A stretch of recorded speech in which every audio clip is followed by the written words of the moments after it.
Well, looking forward to a visit, my delegation and my visit to China, which is next weekend. Going to China is always a pleasure. We have a long relationship, over 70 years, and it's a deep relationship between the people of Pakistan and people of China.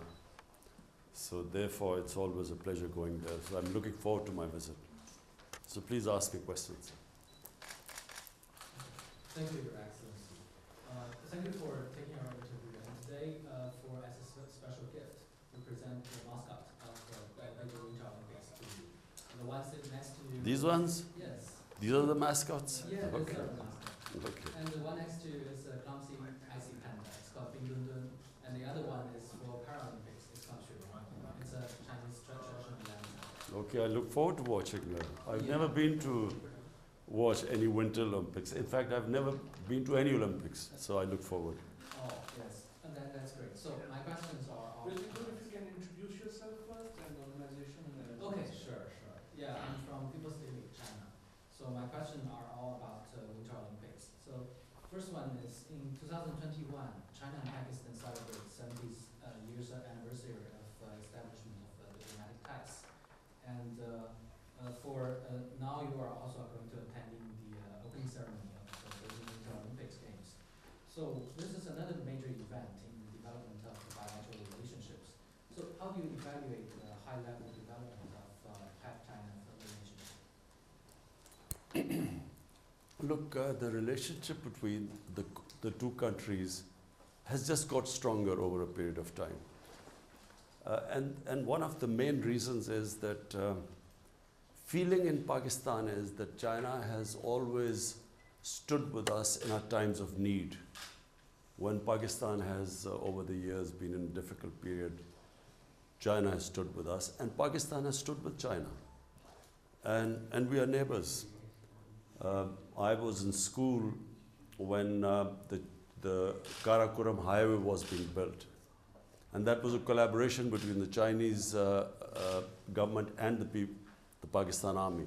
And it was a very difficult venture because, you know, the road was very difficult. There were steep mountainsides. And I remember the number of Chinese who died building the Karakoram highway. So the relationship is very, it's a deep relationship. And so over a period of time, it has actually got even stronger. And CPEC, of course, has also linked us, the two countries. Thank you. So the second question is that we know that sports always plays an important role in uniting people together. And for this Winter Olympics, it's also a very special time because it is the post-pandemic time. So what expectation do you have when you come to China to attend the opening ceremony of Winter Olympics? What's your expectation? Well, firstly, this is the first Olympics, let alone it's a winter one, but it's the first Olympics I will be ever witnessing. So I look forward to that. And of course, you know, I was a sportsman for almost 20 years of my life. I was an international sportsman. People in China don't play cricket. I'm hoping that as our relationship gets stronger, we will also teach Chinese how to play cricket so that, you know, China can also become a great cricketing team. But I look forward because, you know, it's, as a sportsman, it's apart from our relationship, close relationship between the two countries, it'll be very interesting for me to see a competition. Ever since I have been in politics, I've had no chance to watch any sports. Yeah, so what do you think the Winter Olympics means to this post-pandemic year? I think it's a very, you know, pandemic has devastated apart from anything else. Sporting events all over the world have been affected by the pandemic. So in this context, I think it's a very, for China to have gone through with with the Winter Olympics, I think it's very admirable.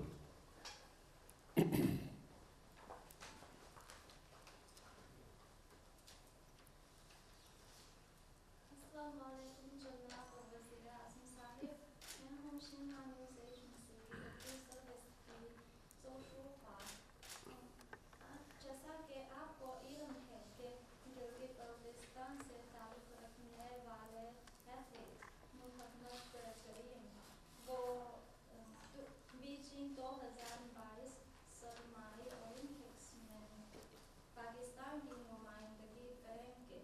हम इन मुकाबलों में पाकिस्तानी खिलाड़ी की शिरकत का बहुत खैर मकदम करते हैं। आपका शुमार दुनिया के बेहतरीन खिलाड़ियों में से एक है। मैं पूछना चाहती हूँ कि मुस्तकबिल में आपकी हुकूमत पाकिस्तान और चीन के दरमियान खेलों के ताउन को फ़रोग़ देने में क्या इक़दाम करेगी? देखिए, सबसे पहले तो जो गिलगित बल्तिस्तान का इलाका है और कई पख्तूनख्वा के भी इलाके ऐसे हैं कि वहाँ स्कीइंग के लिए, और स्कीइंग मेन चीज़ है विंटर ओलंपिक्स की, तो स्कीइंग के लिए बेहतरीन जगह है। लेकिन अभी तक पाकिस्तान में हमने कभी सही माने में स्कीइंग के ऊपर तवज्जो नहीं दी। बड़ी कम जगहों के ऊपर स्कीइंग होती है। तो हमारी कोशिश ये है कि हम ये गिलगित बल्तिस्तान में ख़ास तौर पे स्कीइंग को डेवलप करें, और उसको जब डेवलप करेंगे तो हमारी ये भी कोशिश है, क्योंकि चाइना के अंदर ज़्यादा आगे निकल गए हैं, ज़्यादा तवज्जो दी जाती है विंटर स्पोर्ट्स की तरफ, तो हम सोच रहे हैं कि उनसे फिर कोलैबोरेशन भी करें, क्योंकि दूसरी तरफ खुजराब पास की दूसरी तरफ चाइना है और ये कनेक्शन भी उनसे है। तो हम इसके ऊपर भी अब सोच रहे हैं कि पाकिस्तान में पहले तो वैसे स्कीइंग के ऊपर हम ज़्यादा तवज्जो दें, और दूसरा उधर से कनेक्शन गिलगित बल्तिस्तान और चाइना के अंदर, उधर भी हम स्पोर्ट्स के अंदर आपस में ज़्यादा मिलाप करवाएं, ज़्यादा कोऑर्डिनेशन करें। Thank you, Your Excellency. It's JMHA with JMHA Agency. So my question is that you addressed China's development model on many occasions, and we know that China has developed a whole process, people's democracy, and committed to a people-centered approach. However, the United States and the Western countries try to impose their democratic model to other countries. So my question is that how do you think of China's whole process, people's democracy? You see, the most impressive thing about China, which is accepted by the entire world now, is that the number, almost 700 million people in China have been taken out of poverty in the last 35, 40 years. It's never happened in human history before. And this is what impresses the entire world about China, whether they are in good relationship with China or whether they're on the other side, they sort of oppose China. But everyone has to accept that this has never happened in human history before. And so if you ask me what impresses me most about China, it is this fact. Because my main objective is somehow to raise people out of poverty in Pakistan. And so, when I went to China, I specifically wanted to know the steps taken for alleviating poverty there. And so the reason why I think that the Chinese model of development is what we want to emulate is because, it was an inclusive growth in China. When China grew, the whole population grew with China.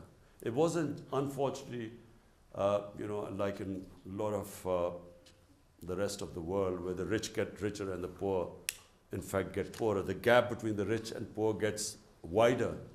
In fact, in pandemic, we discovered that the poor people got poorer and the super rich got even richer. And so China is a model for all those countries who want to have inclusive growth. Yes.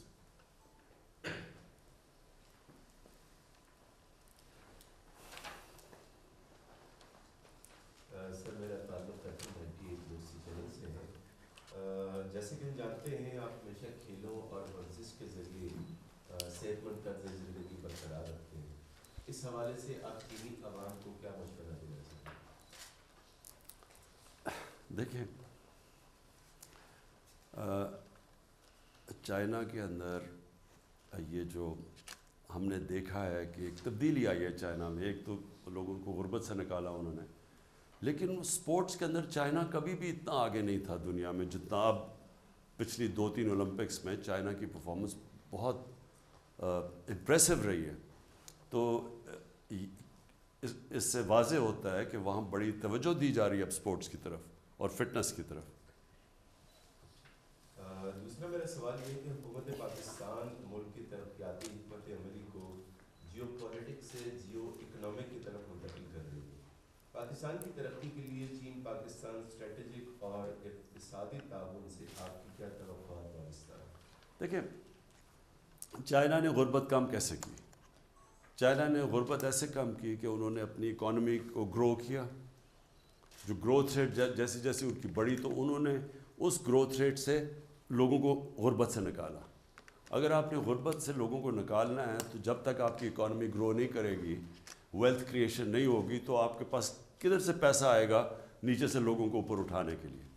तो China ने यही किया कि उन्होंने अपनी economy के ऊपर तवज्जो दी, लेकिन ग्रोथ को फिर जब उनकी दौलत बढ़ी तो उन्होंने ये नहीं किया कि वो थोड़े से लोगों के पास पैसा चला गया फिर उन्होंने वो नीचे दिया। तो हमारी भी यही कोशिश है कि जब हम जियो इकोनॉमिक्स की बात करते हैं तो हमारा मकसद ही ये है कि अब ज़ोर हमने देना अपनी इकॉनमी को बढ़ाने के लिए। और जैसे जैसे यानी इसका ये नहीं मतलब कि सिक्योरिटी के ऊपर हम तवज्जो नहीं दे रहे, लेकिन हम ख़ास तवज्जो जो हमने बदकिस्मती से पहले नहीं दी अपनी इकॉनमी के ऊपर तवज्जो, हमारी अब ख़ास कोशिश है इकॉनमी पे हम ज़ोर लगा रहे हैं ताकि जैसे जैसे मुल्क के अंदर हमारी दौलत में इजाफा होगा हम फिर अपने लोगों को गुर्बत से निकालें।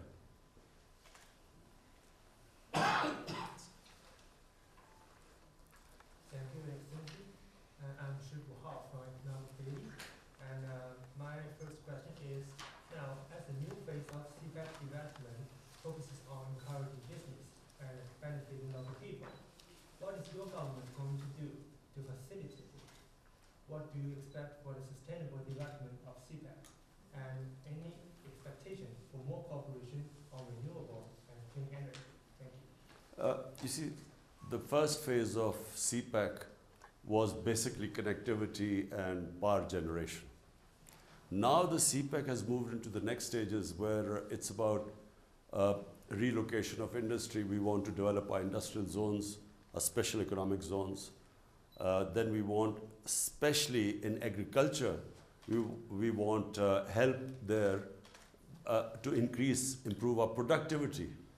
Because in China, the productivity is much higher in agriculture and livestock yields compared to Pakistan. So we want help there too.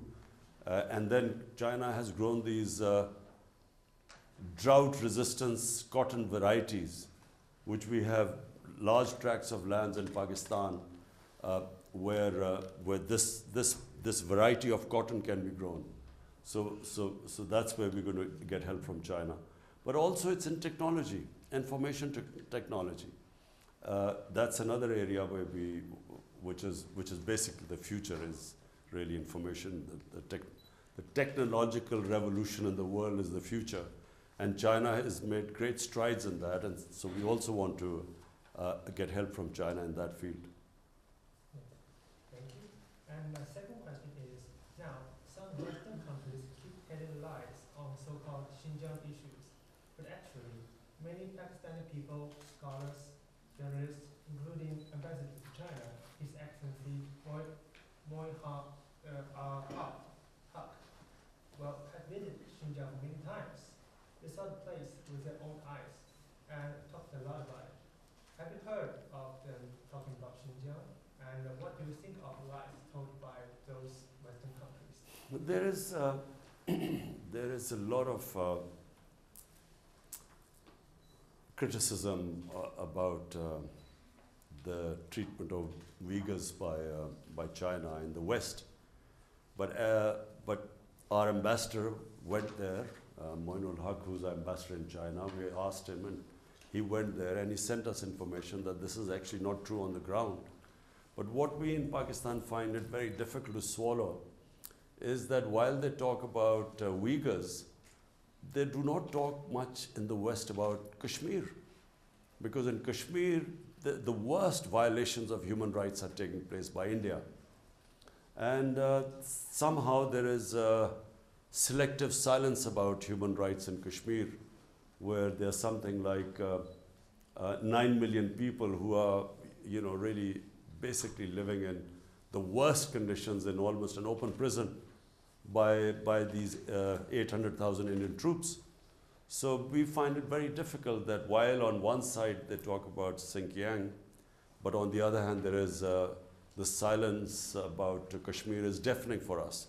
And these double standards is what we in Pakistan find it difficult. Thank you. Wa alaikum salam.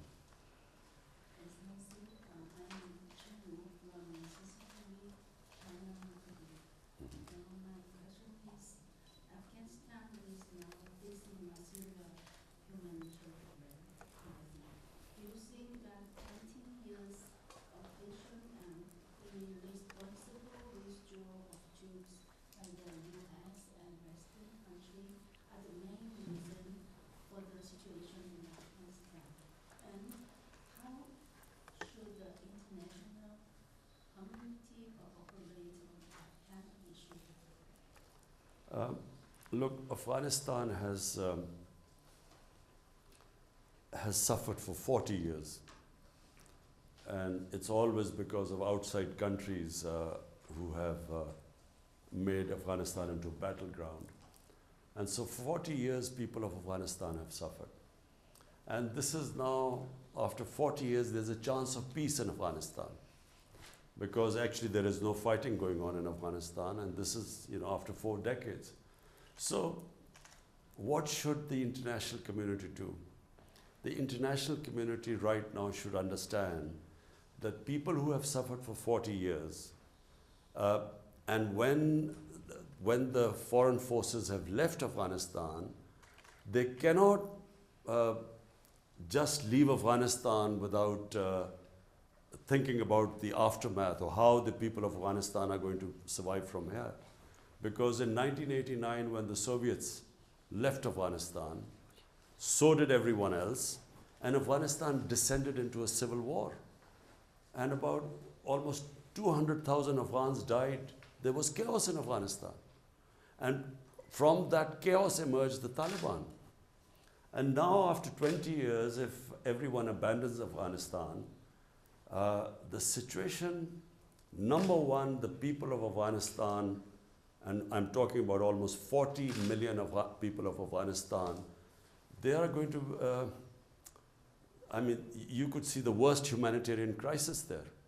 But on top of it, if there is chaos in Afghanistan, then it's possible that the same conditions are created which were created 20 years ago when the US invaded Afghanistan.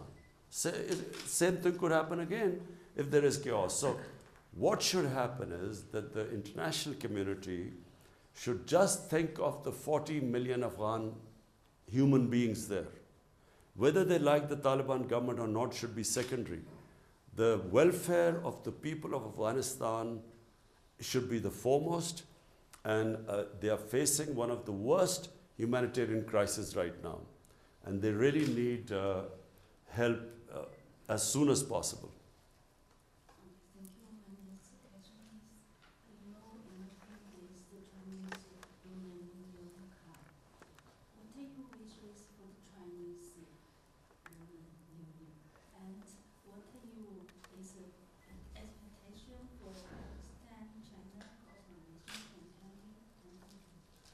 Well, first of all, let me congratulate the people of China for their lunar new Chinese year. So I congratulate everyone. My expectations are that we have a relationship with China which is mutually beneficial for both countries, and we hope that in this relationship, because we are looking to raise Pakistan's economy and the well-being and raising people out of poverty. So we hope that we will, we are already learning from the Chinese experience. But there's one thing I forgot to say, which we want to learn from China, is how they have built their mega cities.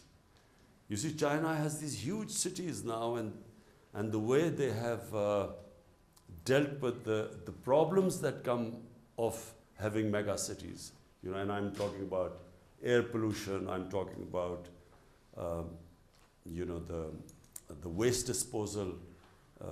It's a science to manage a huge city. So unfortunately, our cities are growing at a very fast rate. Pakistan is urbanizing at one of the fastest rates. So we also hope to learn from the Chinese experience how they have coped with their urban development.